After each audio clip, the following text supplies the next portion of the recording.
Kasian deh ya, gagal deh makan siang gratis. Jadi nggak bisa seperti yang ada di video ini ya.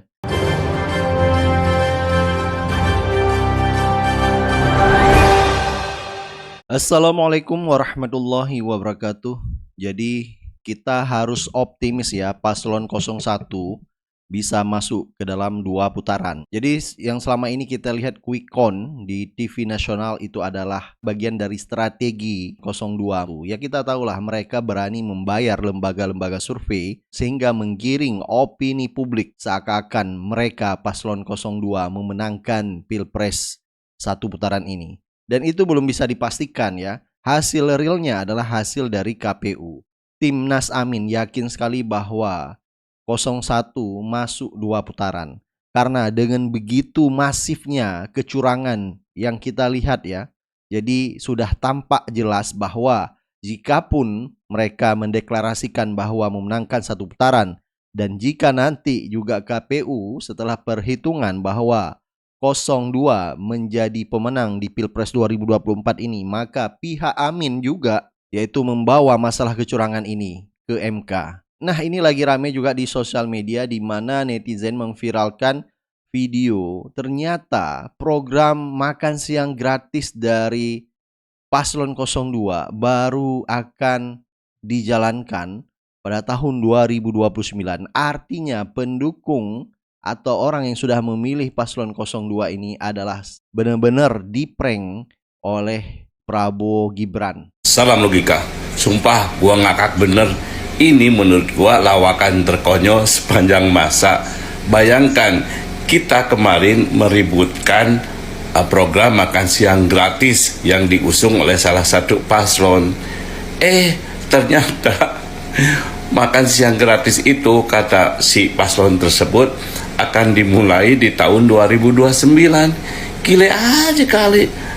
Kan dia emang masih jadi presiden tahun 2029 ya nanti. Bener-bener kocak. Kasian deh ya, gagal deh makan siang gratis. Jadi nggak bisa seperti yang ada di video ini ya. Seharusnya bisa makan siang gratis, ternyata kena prank juga pendukung paslon 02 maupun pemilih paslon 02. 2029 akan memasuki pemilihan presiden berikutnya, akan disuguhkan janji-janji palsu. Buat temen gue yang ngeledekin kalau 01 itu jadi gembel karena polling suaranya kalah, ingat ya, nanti kalau seumpama beras mahal, minyak mahal, BBM naik, pajak naik, terus kalian ngeluh-ngeluh cerita sama gue mau minjem 100, gue tinggal bilang sorry ye, mamam tuh.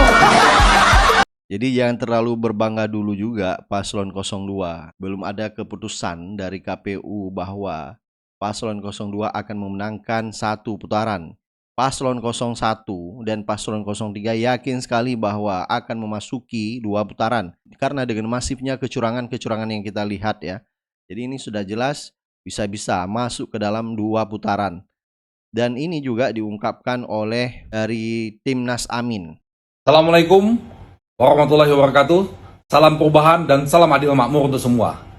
Kawan-kawan di semua daerah, alhamdulillah tim hukum nasional tetap semangat, tetap siaga untuk mengumpulkan semua bukti-bukti kecurangan. Dan kita masih tetap yakin dan sangat optimis dari hasil penghitungan internal kita akan insya Allah masuk dalam putaran kedua. Jadi kawan-kawan tetap semangat, kumpulkan semua bukti-bukti dan fakta-fakta kecurangan, jangan hoax, kirimkan ke tim hukum nasional, baik itu yang ada di daerah maupun di pusat. Nomornya kalian sudah tahu semua. Dan insya Allah ini akan jadi bahan kita untuk memperjuangkan kemenangan kita. Jadi pendukung paslon 01 tetap semangat. Jadi Pilpres ini diperkirakan akan memasuki 2 putaran. Jadi harus tetap yakin karena dari paslon 01 melakukan perhitungan real account juga ya. Jadi tidak serta-merta mengacu daripada quick account. Quick account itu sudah jelas, itu adalah pesanan. Dan yang lebih aneh lagi, ini dibocorkan oleh yaitu jurnalis Tempo TV, dibocor halus. Terbongkar fakta bahwa 2 hari jelang hari H, kelompok pengusaha sudah pegang hasil pemilu. Loh kok bisa? Nah, ini memang sengaja sudah mereka skenariokan ya, karena mereka menginginkan meminta bahwa Pilpres ini satu putaran. Jadi jangan heran jika di quick count yang kita lihat ya selama ini posisi mereka berada di posisi pertama. Pada hari Senin kita juga sudah dapat informasi ya dari pengusaha-pengusaha. Bisa tunjukin sekarang ya.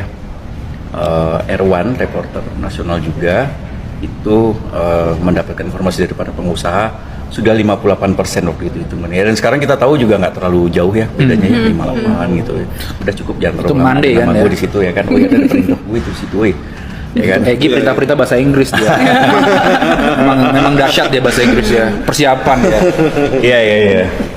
Oke, jadi Jadi 58% udah ketahuan nggak lama ya. seneng banget ya.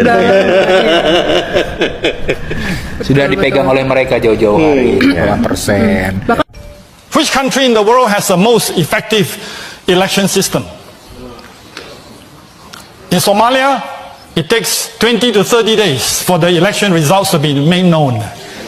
In America, within few hours after election is over. In Indonesia, they know the result before election.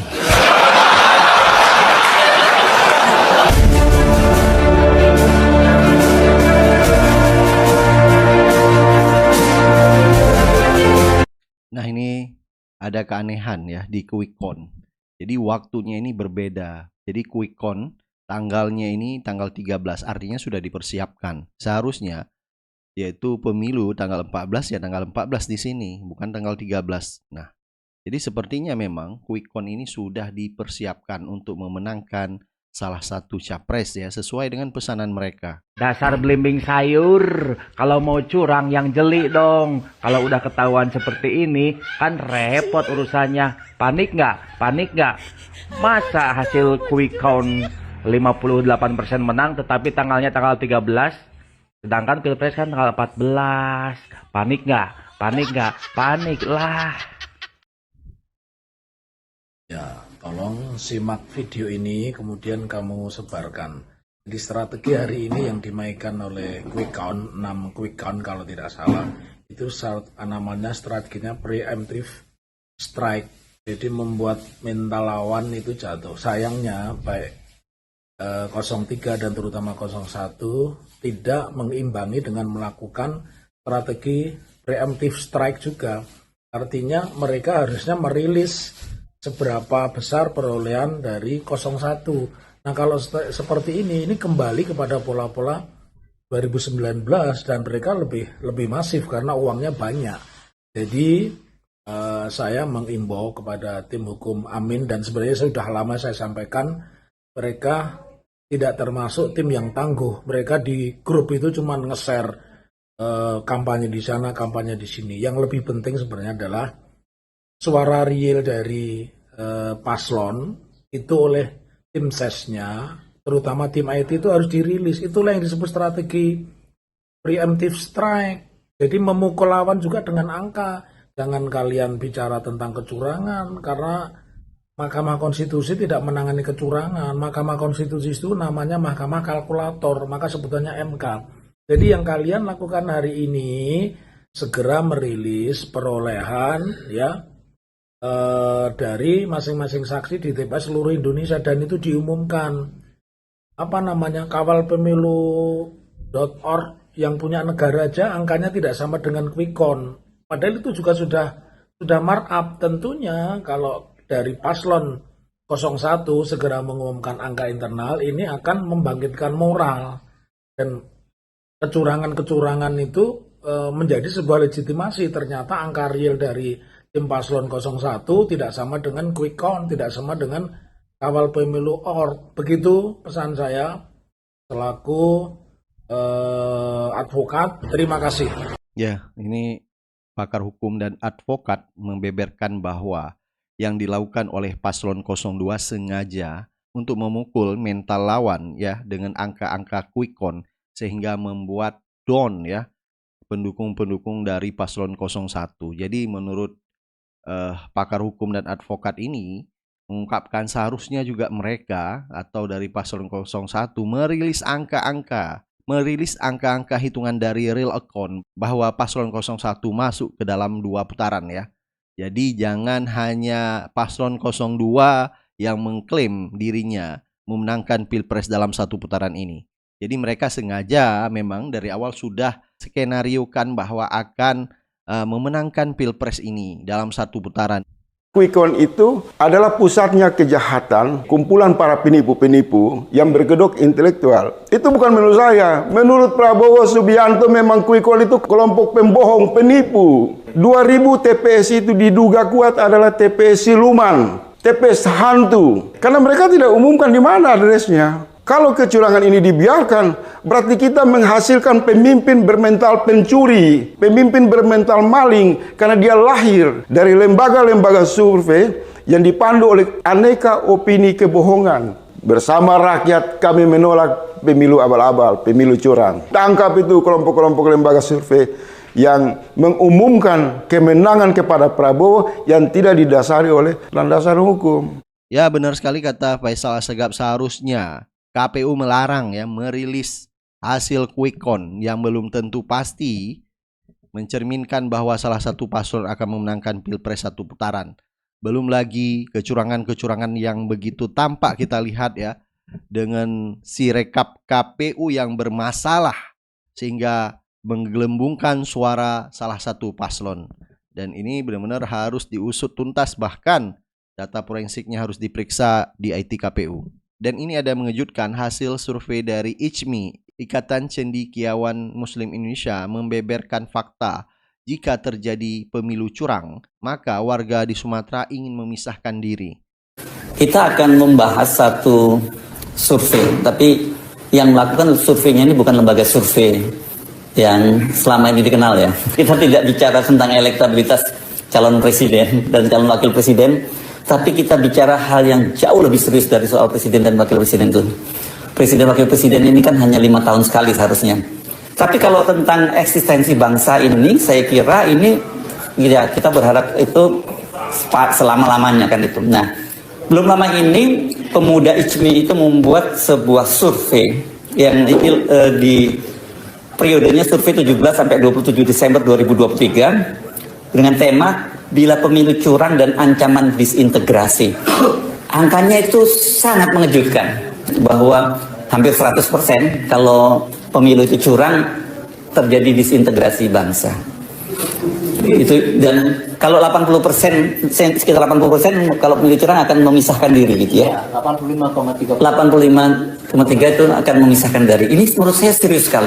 Dan yang lebih parah lagi kita dengar yaitu ada putusan sela PT UN kabulkan gugatan Anwar Usman yang ingin jadi ketua MK lagi. Jadi bisa-bisa pada tanggal 21 Februari ini PT UN akan mengabulkan yaitu pamannya Gibran menjadi ketua MK lagi. Wah, ini kalau ini terjadi benar-benar demokrasi kita cukup hancur. Jadi masyarakat tidak boleh diam, harus melawan kalau melihat kezaliman yang terjadi sekarang ini. Baik, silakan Anda beri pendapat dan komentar Anda. Kita akan ketemu di video selanjutnya. Assalamualaikum warahmatullahi wabarakatuh.